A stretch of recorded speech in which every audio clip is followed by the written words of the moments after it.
Vote পরবর্তী হিংসা অব্যাহত। বিজেপি কর্মীকে বাইক থেকে রাস্তায় ফেলে এলোপাথারি মারধরের অভিযোগ, আর মারধরের পর গলায় দড়ি বেঁধে টেনে নদীতে ফেলে দেওয়ার চেষ্টা, এমনটাই অভিযোগ করেছে বিজেপি। তৃণমূলের বিরুদ্ধে তাদের এই অভিযোগ। কথা বলবো আমাদের প্রতিনিধি সমীরণ পালের সঙ্গে। সমীরণ, কি ঘটেছে, ঠিক কি অভিযোগ?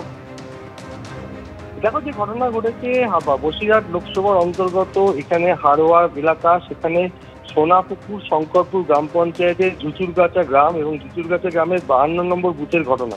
সেখানে বিজেপি কর্মী খলিল মোল্লা তিনি বসিরহাট থেকে ফেরাশ্রমে আচমকায় তার অভিযোগ যে তৃণমূল আশ্রিত দুষ্কৃতীরা তাকে রাস্তার উপর থেকে মারধর করে, ট্রেন নদীতে ফেলে দেওয়ার চেষ্টা করে। বিদ্যাপতি নদীতে তিনি কোনো ক্রমে পালিয়ে বাঁচেন। তিনি হারোয়া থানায় অভিযোগ দায়ের করেছেন তৃণমূল আশ্রিত দুষ্কৃতীদের। এখনো পর্যন্ত পুলিশ কোনো ব্যবস্থা নেয়নি। 2021 সাল থেকে তিনি ঘরছাড়া ছিলেন বিজেপি করার অপরাধে, এবং সম্প্রতি লোকসভা নির্বাচন উপলক্ষে তিনি গ্রামে ফিরেছিলেন। কিন্তু গ্রামে ফেরার পরই তার ওপর এরকম হামলা হলো ভোট পরবর্তী সংঘর্ষ চলাকালীন। এবং এই সোনাপুকুর শঙ্করপুর গ্রাম পঞ্চায়েত এলাকায় তৃণমূল পরিচালিত, এবং তৃণমূলের পক্ষ থেকে সমস্ত অভিযোগ অস্বীকার করেছে। বলা হয়েছে যে এই ধরনের ঘটনার সঙ্গে তৃণমূলের কোনো যোগ নেই। অবশ্য বিজেপি পক্ষ থেকে স্পষ্টভাবে অভিযোগ করা হচ্ছে যে যেহেতু নির্বাচনে এখানে বিজেপি পরাজিত হয়েছে, সেই কারণে হারোয়ার বিভিন্ন জায়গায় বিজেপি কর্মীদের উপর হামলা হচ্ছে। ঠিক একইভাবে সোনাপুকুর শঙ্করপুর এলাকায় ওই বিজেপি কর্মীদের উপর হামলা চালানো হয়েছে, যদিও তৃণমূলের পক্ষ থেকে অভিযোগ অস্বীকার করা হয়েছে। ধন্যবাদ সমীরণ। এরা সব তৃণমূলের দুষ্কৃতী স্যার। ওই আমি বিজেপি করি। আমি গত 10 তারিখে আমার নামে একজনা কেস করেছে।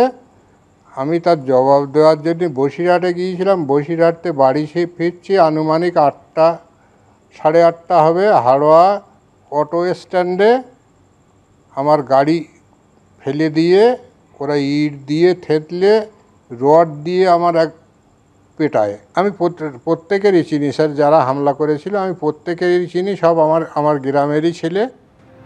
অভিযোগ আপনারা শুনলেন। হারোয়ার সোনাপুকুর শঙ্করপুরের ঝুঝুরগাছায় এই চাঞ্চল্যকর ঘটনা ঘটেছে, আর হামলার অভিযোগ উঠেছে তৃণমূলের বিরুদ্ধে। বিজেপির তরফ থেকে দাবি করা হচ্ছে থানায় অভিযোগ দায়ের করলেও ব্যবস্থা নেয়নি পুলিশ। আহত বিজেপি কর্মীর নাম খলিল মোল্লা। পারিবারিক বিবাদের জেরে মারামারি, দুর্ঘটনাও হতে পারে, তৃণমূলের যোগ নেই দাবি করেছে শাসক দল।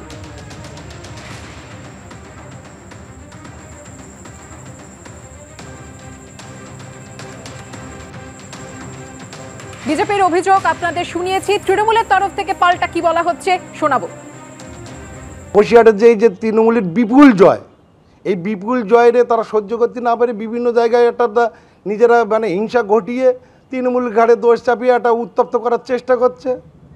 এখানে আমাদের কর্মীরা শান্ত শৃঙ্খলাভাবে আর কি আছে, একদম ভিত্তিহীন। এই ভিত্তিহীন আপনি খোঁজ নিয়ে দেখুন না যে ও তৃণমূল খলিল মোল্লা বিজেপি করে, এটা আমাদের কিন্তু জানাই নেই। আর খলিল মোল্লার আমাদের লোক মারবে এরকম আমরা কিন্তু কোনোদিন আমরা ভাবিও না, আর সেরকম কোনো কিছু ঘটনা ঘটেই নি।